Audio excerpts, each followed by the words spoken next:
Om Shuklam Bharadaram Vishnum Shashivarnam Chaturbhujam Prasannavadanam Dhyayet Sarva Vigno Pashantaye. Hari Om Shri Gurubhyo Namaha. We saw in the first chapter Arjuna expressing anguish and confusion. In the second chapter, verses 1 to 10, is Arjuna's Sharanagati. Krishna gave Jnana Yoga in verses 11 to 38. From verses 39 to 53, Krishna advises Arjuna Karmani Kuru to perform his duty, his Swadharma as a Kshatriya.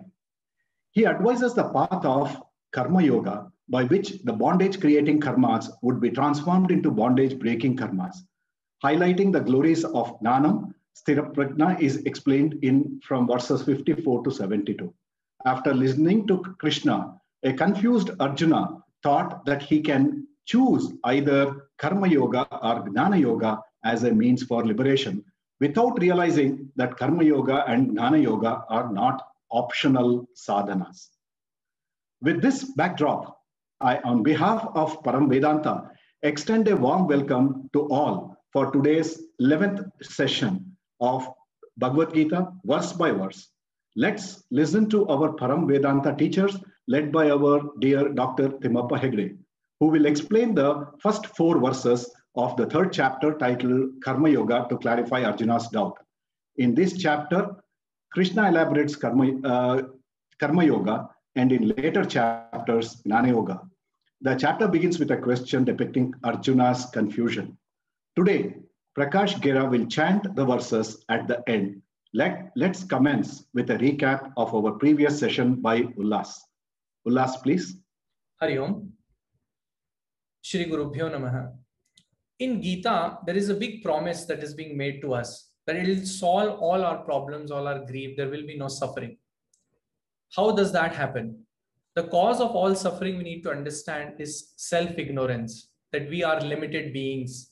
Out of that gets born karma, the desire to get something more. And then we do karma, and then all sorts of problems come from there. Then the solution is only self-knowledge, knowing who we really are.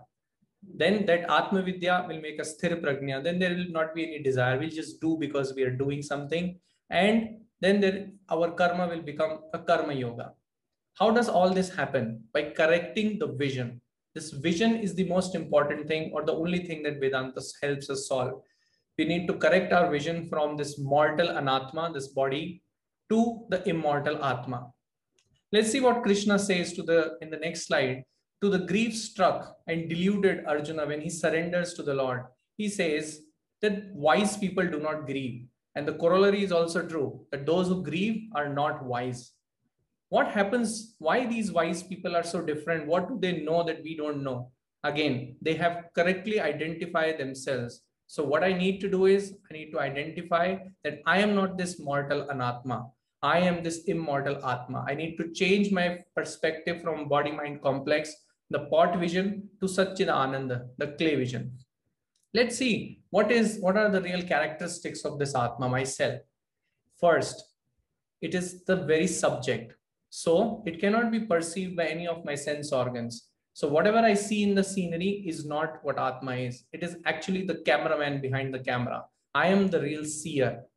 It is eternal. So it cannot be that it was not at some time, or it will not be there in the future. It is always there in the past, present, and future. So all the problems that Arjuna had, that I'm going to kill Bhishma, then it is not going to be there in the future, those are not there once you have the right identification that who we are. It is changeless. All the changes happen to the body. All the jara, vyadhi, birth, death, all these problems happen only to the body. But the indweller in the body is changeless. It is all pervading. It's everywhere. It is not like one per body, that Bhishma is a separate entity, I am a separate entity. Again, if you look at the body-mind complex, yes, they are different. But the one which is indwelling, at that level, they are both the same. Just like Akash and Prakasha with some caveat. So this is all pervading, it is one. Very important thing is, it is akarta. If something is all pervading, it cannot move and any action requires motion. So if there is no motion possible, it is not a karta. And if it is akarta, then obviously it is abhokta. So there is no punya papa, and then obviously there is no rebirth or death. So all these problems are solved once we correct our vision. So come back to the same thing. Let us shift our identity from this mortal anatma to the immortal atma. What happens once we have shifted this identity thing? We develop forbearance, titiksha. We develop equanimity. Now all the physical and emotional conditions, they will still come. Nothing will change from that perspective. But now how we will actually confront them in our lives, how we will suffer or not with those, that will change. Now I'm going to become equanimous. The understanding is going to dawn on me that only what is real, that is the Atma, that has the existence. Everything else that appears is just, does not have a real existence. It's just an appearance. In the brackets, you will see these are the shlokas in which Gita, these aspects are mentioned. Now, nothing can happen to Atma. When Arjuna is worried that I don't want to kill Bhishma, nothing can actually happen to the Atma behind Bhishma. It is the same thing. It cannot get burnt, it cannot get dried, it cannot be killed. It is always going to be the same. Body is just like clothes that we change. We don't do so much of fuss when we are changing the body. So once we have shifted this identity, then it is going to be the same treatment we'll go and give to the body also. Having known all this, there is no reason to grieve. This is the central message. Whether we consider an Atma which is never born, na jayate mriyate va kadachin, which is mentioned in 220, very important verse. If we consider that, no problems. Or if we consider that it dies, then also whatever dies gets born again, and whatever gets born gets died again. So the cycle continues. So again, no reason to grieve. So this whole game of unmanifestation to manifestation and then manifestation to unmanifestation, this is the only game that goes on and on. But the reality, the underlying reality, nothing changes there. So then the bottom line is, let us shift our identity, our focus from this anatma, which is a mithya I, the lower order of reality, to atma, the real I, the highest order of reality. Once we do that, then there is nothing to grieve. Then there is no suffering. Hari Om sir. Thank you. Shri Gurubhyo Namaha. Karma Yoga is the right execution of an action with equipoise or samatvam with respect to the action, the attitude, and the values. This is called Sat Karma, Sat Bhavana, and Sat Guna. Since a Karma Yogi is referred to as a Buddhi Yukta, meaning a Viveki, we should understand that the motive behind any action is far, far more significant than the effect of the action. Any action which is sattvic, dharmic, and included among the Pancha Mahayajnas is right action or Sat Karma. When the intention is selfless, Nishkamya, it is called Sat Guna. The attitude towards both actions and results should be appropriate. When I am aware of how blessed I am, I work with a sense of fulfillment and gratitude to God. I allow myself to be an instrument of God, and the sense of agency or doership just ceases to exist. I become an akarta. The focus is now more on gratitude to God rather than the nature of the work. Samatvam of the mind becomes a natural consequence. This is called Ishvara Arpana Bhava. The results of action could be drishta or adrishta. Drishta palam could be success or failure. Adrishta palam could be punyam or papam. In addition, karma yoga purifies the mind. This is called chitta shuddhi. This is inner spiritual growth. When this inner growth matters more to me than the material gains, I remain indifferent towards success and failure. Technically, a karma yogi has no failure in life. This state of samatvam is called abhoktatvam. I learn to accept the results of my action as Ishvara Prasada. A karma yogi now, who is no longer a karta or a bhokta, sees himself as the witness consciousness which is apart from the body-mind complex which is involved in the karma. This awareness of inactivity In and through all our actions and reactions is called inaction in action. This is how the shackles of karma or samsara is destroyed. Karma bandham prahasyasi. We must remember jnanam is impossible without karma yoga, and karma yoga is incomplete without jnana yoga. How is a karmi different from a karma yogi? A karmi is focused on material success, wealth, fame. He's industrious, influential, but often stressed and miserable. Spiritually, just hollow. As Ramana Maharshi says, phalam ashashvatam gati nirodhakam. In contrast, a karma yogi knows that his goal is moksha. He knows that the sadhana for moksha is jnanam. For jnanam, he needs jnana yogyata, and for jnana yogyata, he needs to do karma yoga. Lord Krishna calls this vyavasayatmika buddhi. Shri Krishna's instructions to a karma yogi are nishtrai gunyo bhava, drop arthakama purusharthas, drop kamya karmas. Nirdvandvo bhava, maintain equipoise in success and failure. Nitya satvasto bhava, maintain sattva guna. Nitya anitya vastu viveka. Niryoga kshema bhava, yoga is acquisition and kshema is protection. Apraptasya prapti, praptasya rakshanam. Krishna says, surrender both to me. Atmavan bhava, be mindful, be alert, be aware of your goal. Apramatha bhava, do not be careless. Krishna says, Te karmani adhikari asti, exercise your free will, but remember, paleshu kadachana ma adhikari asti. The result is often choiceless. Knowing this, karma pala hetu mahu. Let your performance as a karta not be affected by the bhokta in you. Mate sangastvo akarmani. Do not be inclined towards inaction, fearing the uncertainty of the outcome of action. Sangam tyaktva. Shift your attachment from material to spiritual growth. What is the phalam of karma yoga? A karma yogi gets jnana yogyata. He is now a buddhi yukta endowed with samatvam and kaushalam. Samatvam is a state of equanimity resulting from freedom from anxiety towards the consequences of actions. The attitude of akarta, abhokta, enables this karma yogi to convert binding actions into liberating ones. This skill is called kaushalam. Yogaha karmasu kaushalam. This is comparable to a deadly virus being attenuated into an immunity boosting vaccine.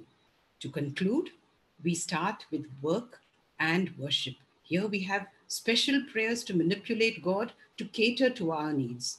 We then progress to work as worship, Ishvara Arpana Bhava and Prasada Buddhi. Finally, we learn that work is worship. This is inaction in action. Thank you. Shri Gurubhyo Namaha. The last set of 18 verses in chapter 2 talk about Arjuna's doubts on the concept of Sthita Prajna and Krishna's teachings for the same. We can categorize Krishna's teachings in the form of answers to the following questions. First question is, next slide, sir. Who is Sthita Prajna? Then the second one is the characteristics of the Sthita Prajna, followed by how to become Sthita Prajna, and finally, the ultimate goal of Sthita Prajna. Looking at the first question, who is Sthita Prajna? Sthita Prajna is a jnani who has practiced Jnana Yoga and Karma Yoga. He is an individual who, in the path towards self-discovery, has realized that I am the Atma and not the body and mind. More importantly, he has assimilated the knowledge and anchored himself in the absolute truth. I am that. Aham Brahmasmi. Going to the next question in the next slide. What are the characteristics of Sthita Prajna? That is Sthita Prajna Lakshanani. Gnani has Purnatva, which means he no longer depends on external factors like people, situation, and objects to be happy. He is multidimensionally full. Atmane Vatmana Tushtaha, without I-ness and minus factor. He has Samatva. There is a sense of equanimity or calm state of mind during happy and difficult times. Vigata Spraha Sukheshu and Anudvigna Manaha Dukkheshu. and remains unattached, which is again born out of Purnatvam. He has emotional stability. Vitaraga Bhaya Krodha. He is free from the chain reactions of worldly attachments, fear, and anger. Gnani has Titiksha, a strong mind. Gnani constantly measures himself to make sure he has a lower FIR index. That means he does not get upset very quickly. That is, the frequency of getting upset is very less. Even when upset, the intensity is very low, and very importantly, he recovers fast, or the recovery time is almost insignificant. In the next slide, he is well rooted to the situation reality. He knows very well worldly pleasures is not eternal, hence remains unattached, anabhisneha, and alert to act intelligently based on the situation with clear intellect. He transcends desires. Gnani has no expectations.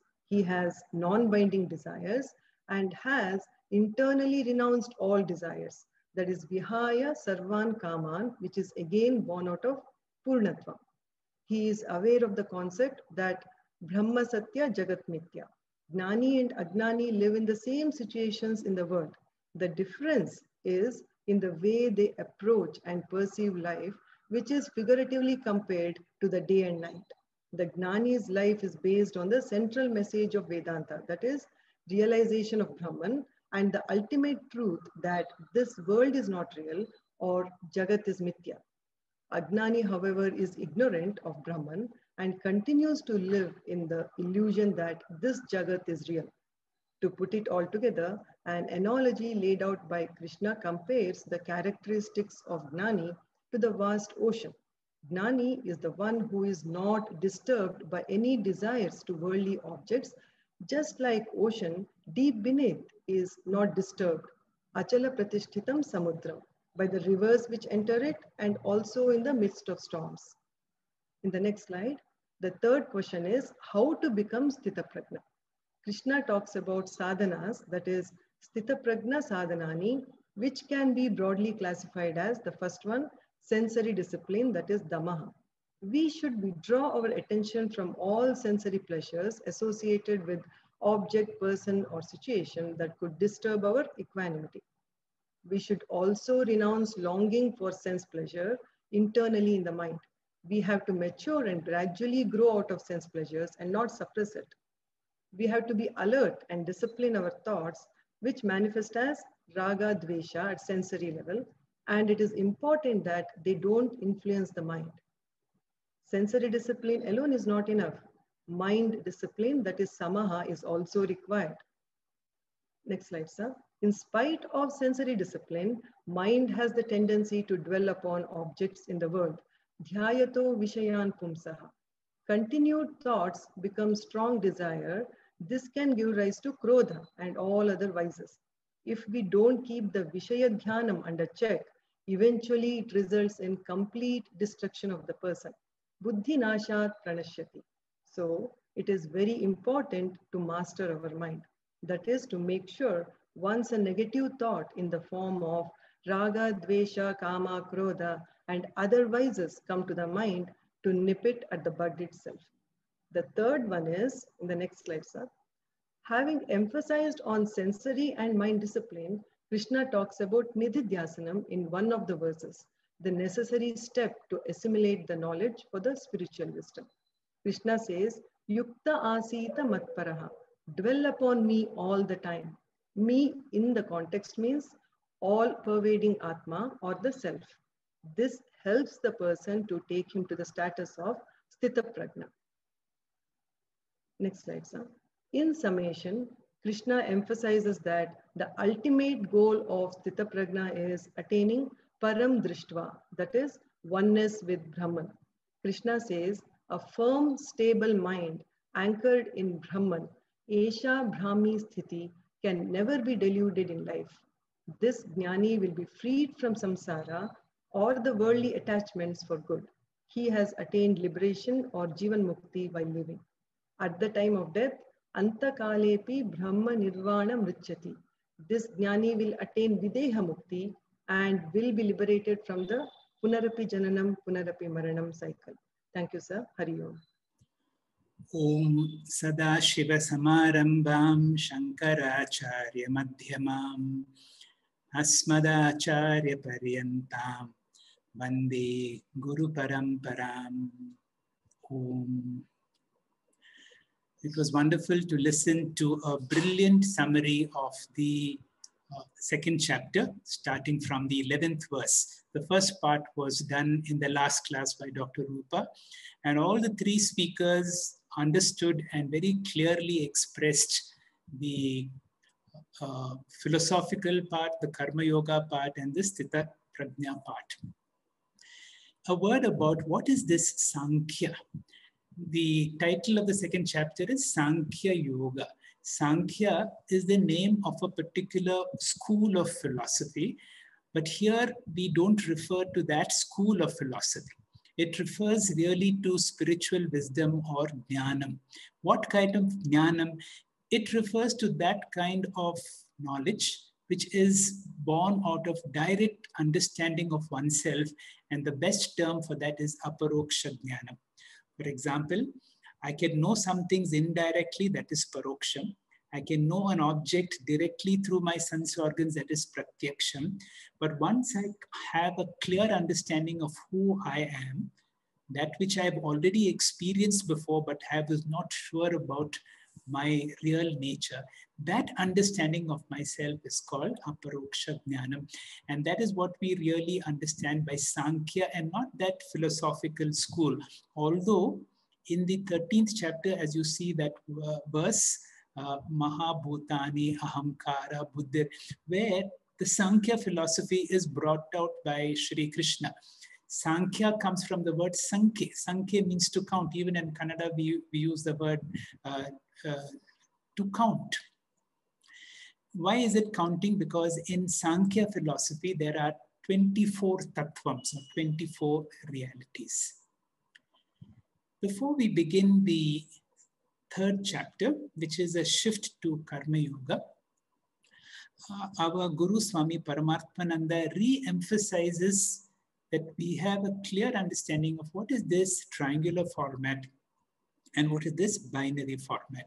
Because as we progress in the spiritual path, it is okay to be in the triangular format, which is the format of Jiva Jagat Ishvara, which is the typical religious role, the role of a Karma Yogi, where I pray to God to help me to work my way through all the difficulties in the world. And this is the Jiva Jagat Ishvara. The more we understand the truths of Advaita Vedanta, we come to something unbelievable, that the real truth is the Atma, which is my real nature. I have the same nature of that of the divine. Everything that I see and experience, including my body, comes under the domain of Anatma. And whatever is Anatma is of a lower order of reality. Anything of a lower order of reality must have much less importance than the higher order of reality, the experiencer, the real me, as Ullas said, the one who is behind the camera, the one who is behind the body-mind complex. The body-mind complex is only an instrument to report to the real me, who is the experiencer of all this. Suddenly what happens, once you see your body-mind as an instrument, we have had many such instruments in the past, just like we've had many pens, or we have had many laptops, we have had many other bodies and possibly minds also, and therefore our body-mind, we give less importance. We give less importance to our work. We give less importance to our possessions. We give less importance to our family. Why is this important? It is very clear that whatever we give a lot of importance to, that something can be the source of all our problems. And through Brahma Vidya, our whole sense of importance changes.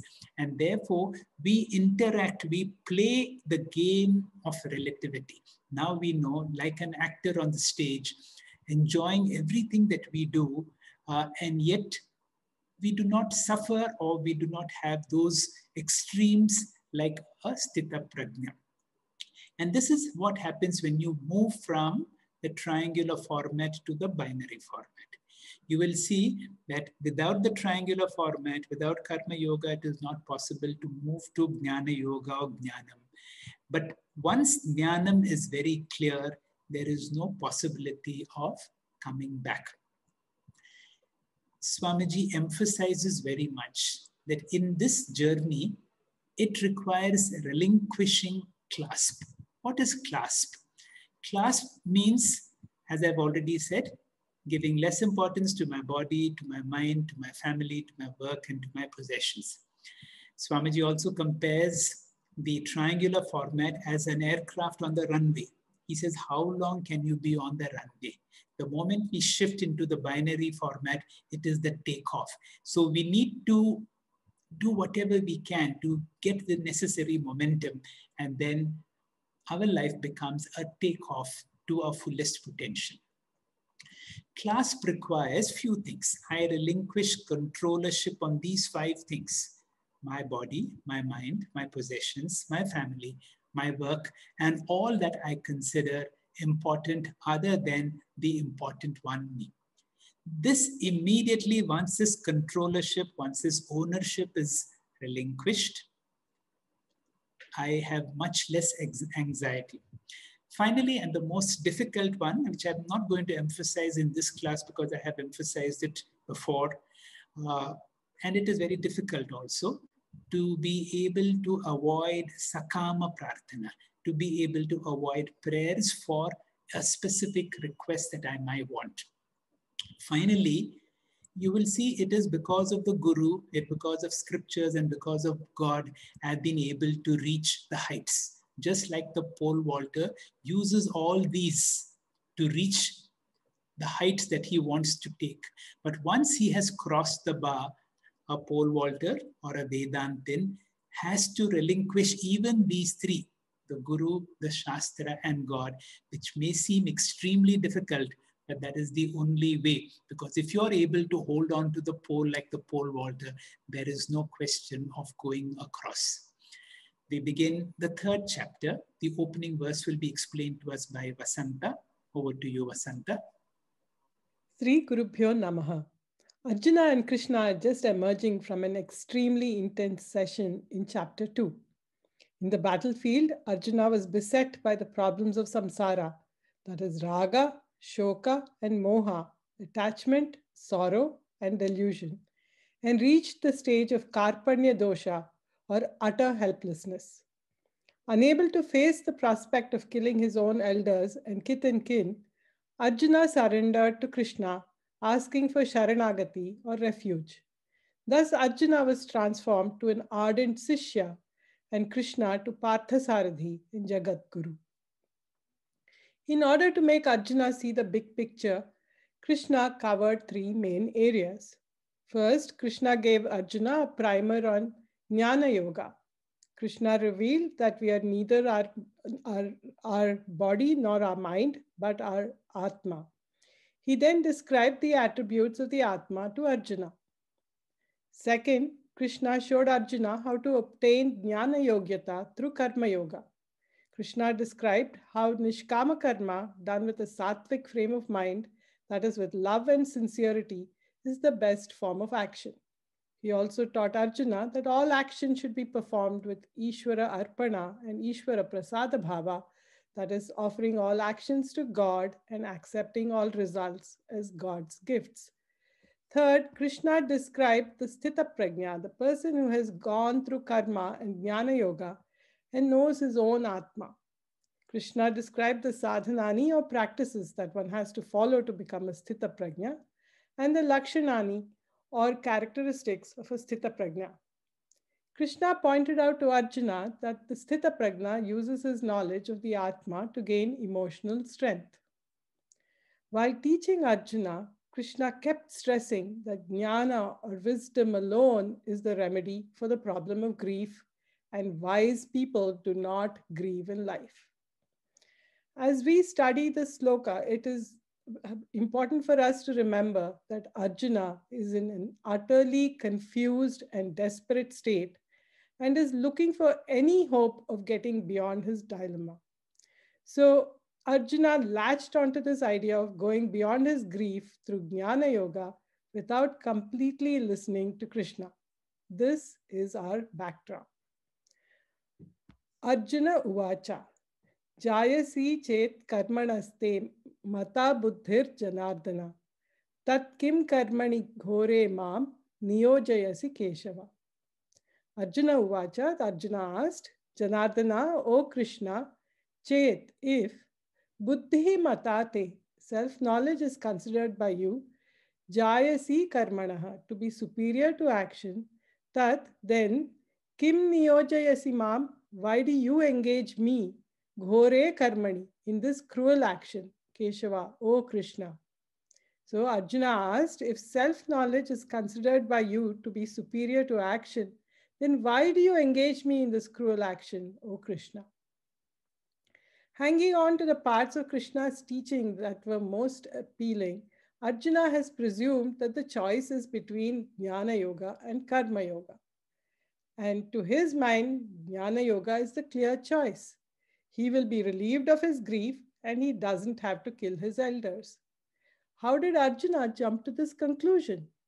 Krishna spoke highly of Jnana Yoga at the beginning, and he extolled the virtues of a Sthita Prajna at the end, and even pointed out that the Sthita Prajna does not grieve. In between, yes, he spoke about Karma Yoga and kept insisting that Arjuna should fulfill his Kshatriya Dharma. Arjuna did not hear the connection between Jnana Yoga and Karma Yoga. So Arjuna's question to Krishna was, Krishna, when you're praising Jnana Yoga so much and saying it is the best path, why are you still asking me to do Karma Yoga, especially when it involves killing my beloved elders and teachers?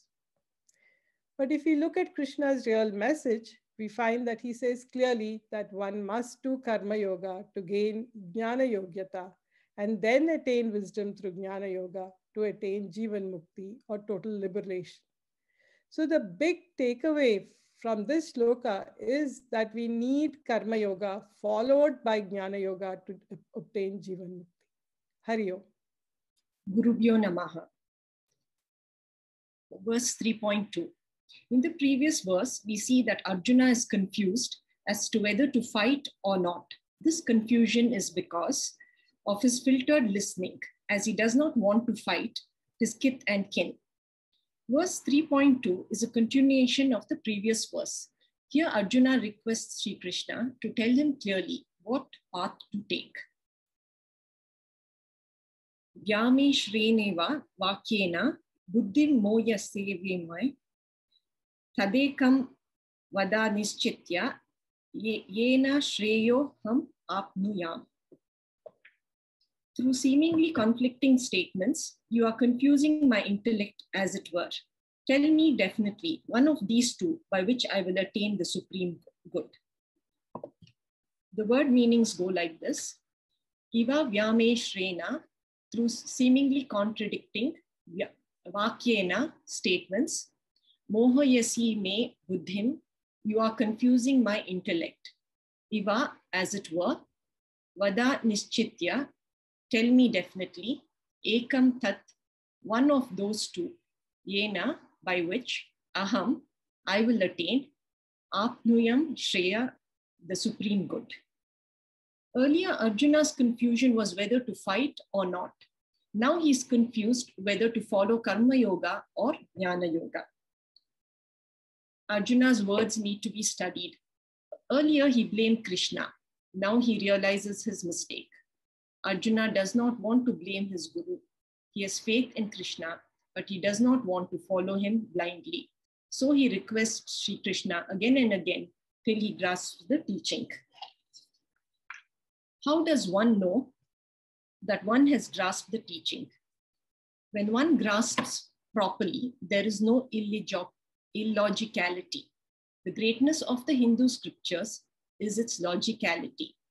The Brahma Sutras, which are meant for the logical analysis of the scriptures, the Hindu scriptures don't emphasize faith alone, but emphasize the total understanding of the text. Arjuna says, through contradicting statements, it appears as if you are confusing my intellect. He does not want to say, you are confusing me, because he has faith. He requests Sri Krishna to tell him clearly which sadhana to follow. He says, if you stress karma, I will fight. If you stress jnanam, I will search for jnanam. Lord Krishna is not interested in giving advice or preaching. He wants Arjuna to see his intellect as it were, as it is a very essential faculty for human beings. Swami Paramatmananda says, it is a big tragedy that we do not use our intellect. We do not want to think and reason for ourselves. The Vedanta emphasizes on viveka or discrimination. Because of the importance of viveka, Adi Shankara felt compelled to write the book Viveka Chudamani, which means crest jewel of discrimination. Swami Dayananda Saraswati says that the bane of our culture is advice giving. Instead, if we teach, we will impart knowledge. With this knowledge, we get to know the value and we can reason and decide for ourselves. Only teaching can have a long-term effect and transform a student. Hence, Sri Krishna wants to teach and transform Arjuna. He does not want to advise or preach. But Arjuna wants clear and definite instructions as he is a warrior. He is trained in issuing and receiving orders in the battlefield.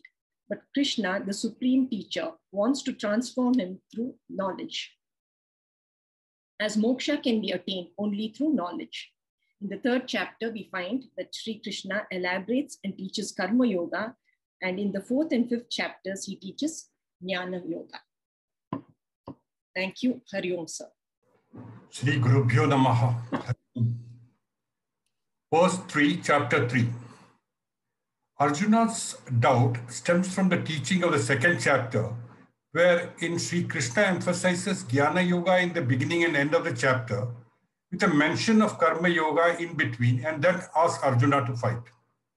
Hence, Arjuna thinks that there is a choice between Karma Yoga and Jnana Yoga, and a person can choose any one of these two as a means of liberation.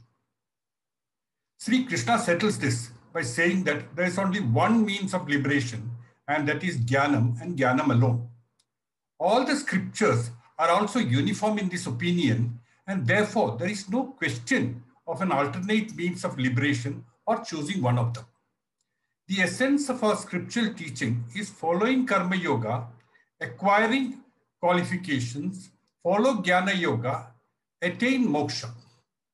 Karma Yoga indirectly leads to liberation by preparing the mind, while the Jnana Yoga directly leads to liberation by removing ignorance. Next slide, please. This verse is one of the most often quoted verse by Shankaracharya in his commentary, and hence a very important mantra.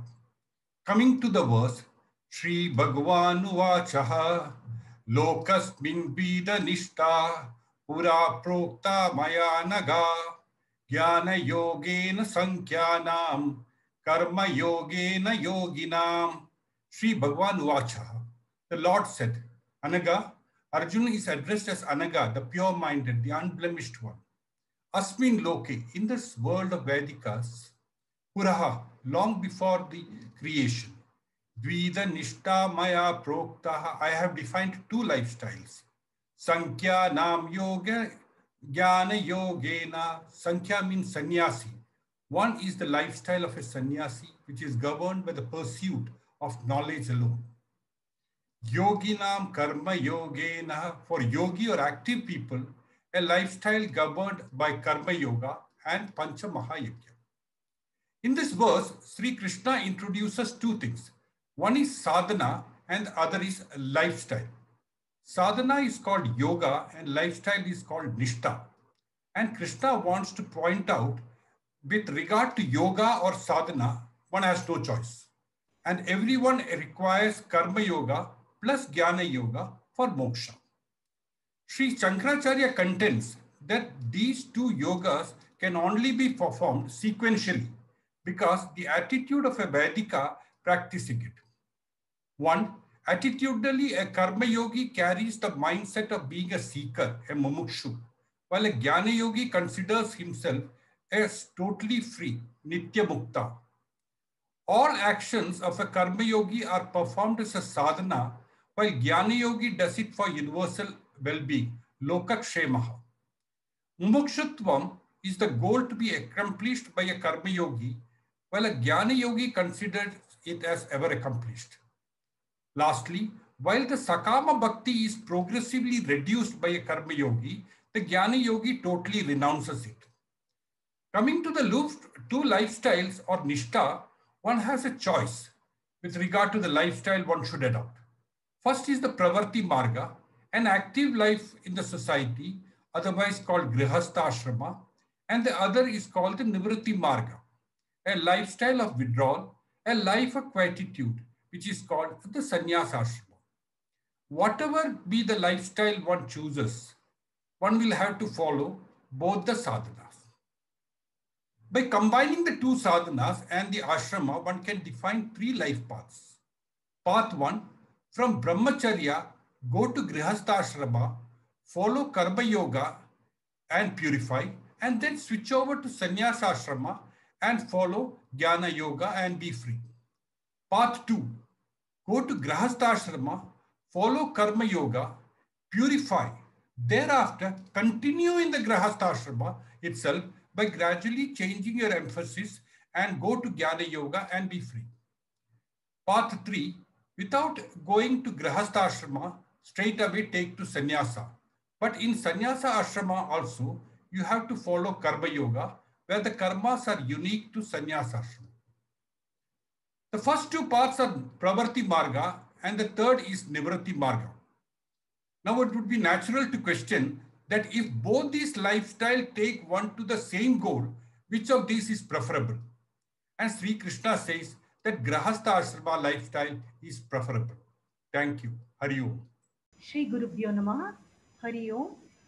Na karmana manarambhat naishkarmyam purushoshnute na cha sannyasana deva siddhim samadhigacchati. The literal meaning goes like this. By avoiding action, a person does not attain liberation. By mere renunciation also, one does not attain liberation. Lord Krishna's contention is, whatever be the lifestyle one chooses, one has to go necessarily through two sadhanas. One is purificatory sadhana, which requires activity. Second is the sadhana of study. Lord Krishna first emphasizes the importance of karma and then importance of jnana. He says, by avoiding action or giving up action, one cannot attain moksha. One cannot avoid samsara, cannot get peace of mind by running away from duty and family. According to Shastra, the problem is not external but internal. Therefore, karma should not be neglected. One has to practice karma yoga to get chitta shuddhi and then come to jnana yoga, which will lead to liberation. This is the essence of this shloka. Karma is great as sadhanam, but never great as a sadhyam. Therefore, Lord Krishna says, karma is extremely important until mental preparation or chitta shuddhi is done. It means one has to perform nitya naimitika karmani, that is pancha mahayajnas. Thus, in the first line, Lord Krishna points out karma yoga is necessary for attaining moksha. He says, na karmana anarambhat purushaha na ashnute. That is, a person cannot attain moksha by giving up karmas. Now coming to the word naishkarmyam. This word is a loaded word in Vedanta. Naishkarmyam means nishkarma bhavam, which is equal to karma shunyatam, means actionlessness. Actionlessness should not be taken as dropping all actions and sit quietly in nirvikalpa samadhi. Action is associated with karta or the doer. Therefore, actionless is one who is akarta. Actionlessness means akartratvam, a non-karta. Ahankara is always a karta, either an active or potential karta. Next, the question arises, who is akarta?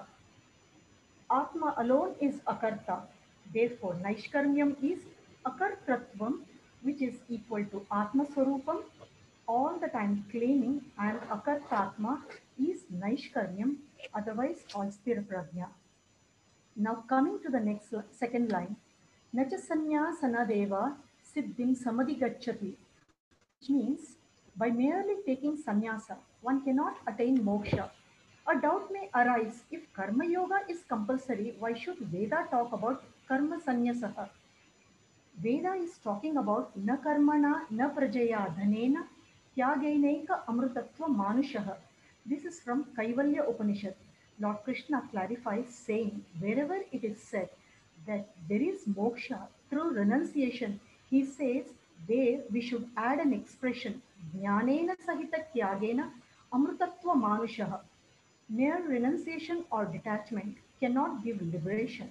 It should be blessed with, supported by jnanam. Shastra talks about three types of sannyasa.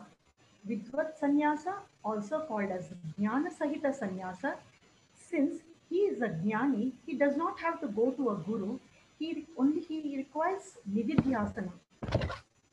Vividesha sannyasa or vidyartam sannyasa or jnanartam sannyasa, he is jnana yogyata sahita sannyasa. This sannyasa is taken by a person who is sadhana chatushtaya sampanna. Third one is kevala sannyasa.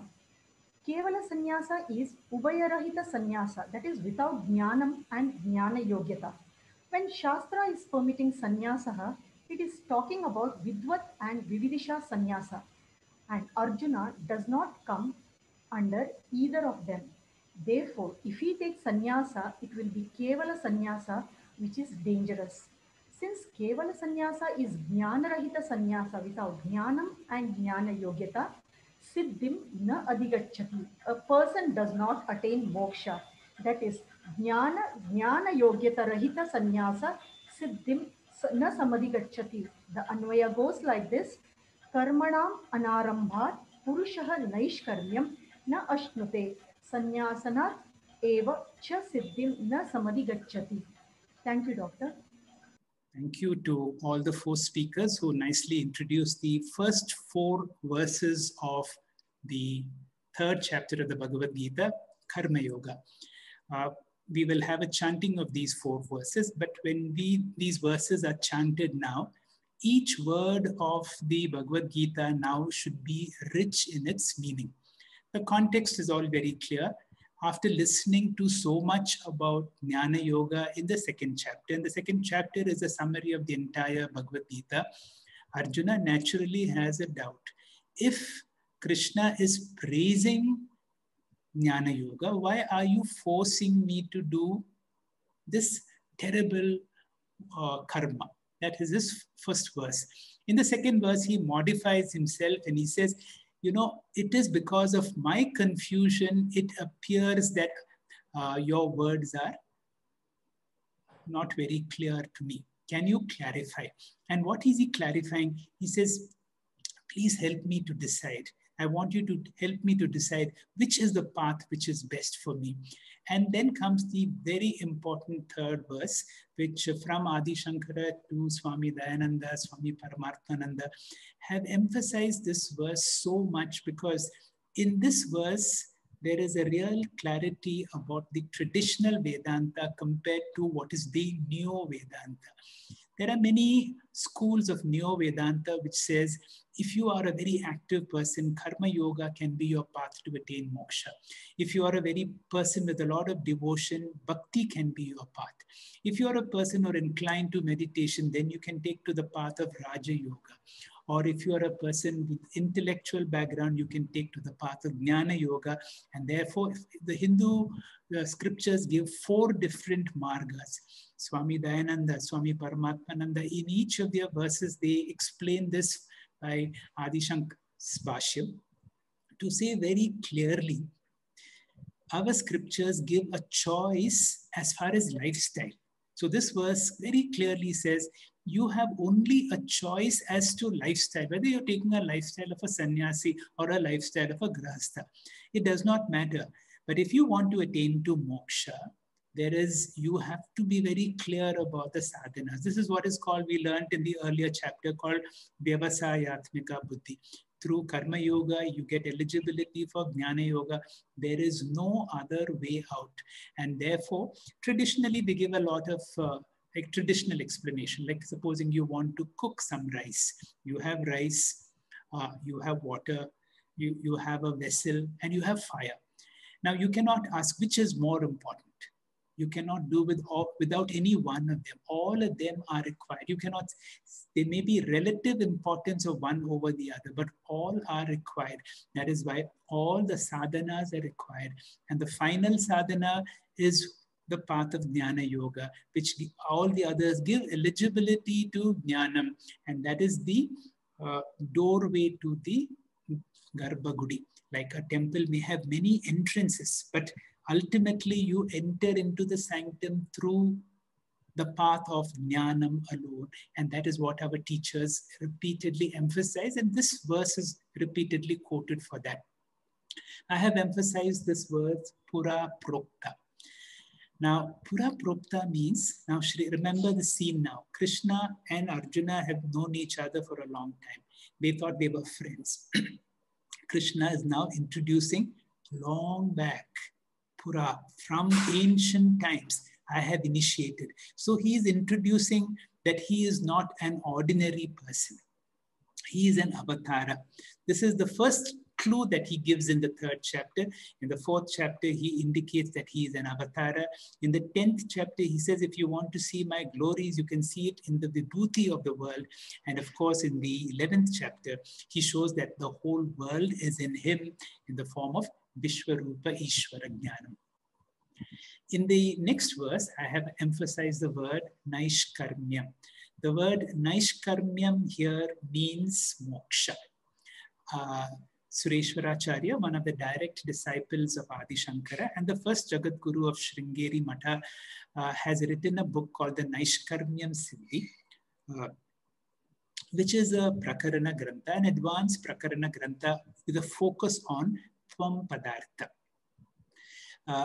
Very clearly he says, Naishkaryamyam or moksha cannot be attained through anarambam, without doing any activity.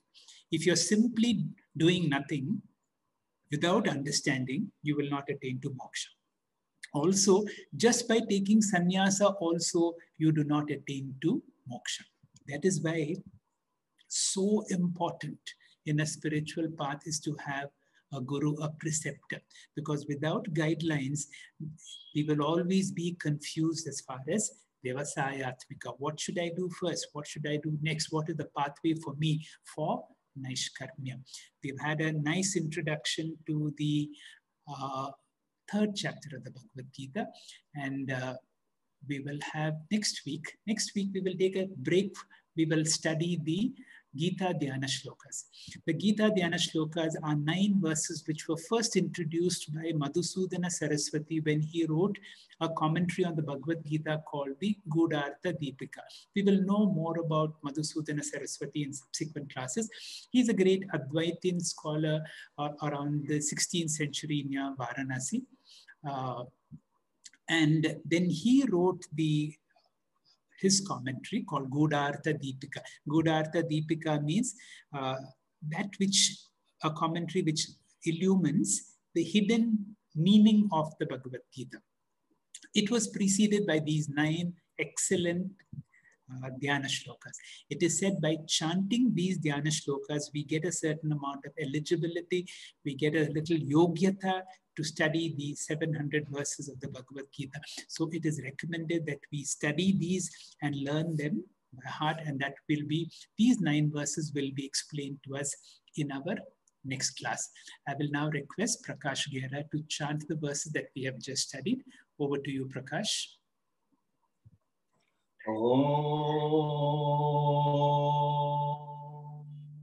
Shri Gurubhyo Namaha Hari Om Atha Tritiyodhyaya Karma Yoga Arjuna Uvacha Jayasi Chet Karmanaste Mata Buddhir Janardanaha Tat Kim Karmani Gore Mam Niyojayasi Keshavaha व्यामिश्रेणेव वाक्येन बुद्धिं मोहयसीव मे तदेकं वद निश्चित्य येन श्रेयोऽहमाप्नुयाम्। श्रीभगवान् उवाच लोकेऽस्मिन् द्विविधा निष्ठा पुरा प्रोक्ता मया नघ ज्ञानयोगेन सांख्यानां कर्मयोगेन योगिनां न कर्मणां मनारम्भान् नैष्कर्म्यं पुरुषोऽश्नुते न च संन्यसनादेव सिद्धिं समधिगच्छति। हरि ओम। गुरुभ्यो नमः। Our pranams to our Dr. Timmappa Hegde sir and all the speakers for their wonderful explanation of the first 4 verses. And now we understand Karma Yoga is only the first stage of sadhana for purification, making a person fit for Gnana Yoga. As Swami Paramarthananda states, Karma Yoga is incomplete without Gnana Yoga, and Gnana Yoga is impossible without Karma Yoga. Therefore, do karma, purify, gain knowledge, and be free. The essence of Gita in short is act, purify, know, and be free. Thanks, Prakash ji, for the soulful rendering of the verses. Thanks to all our participants. I request you please go through the notes which will be posted on the Telegram group.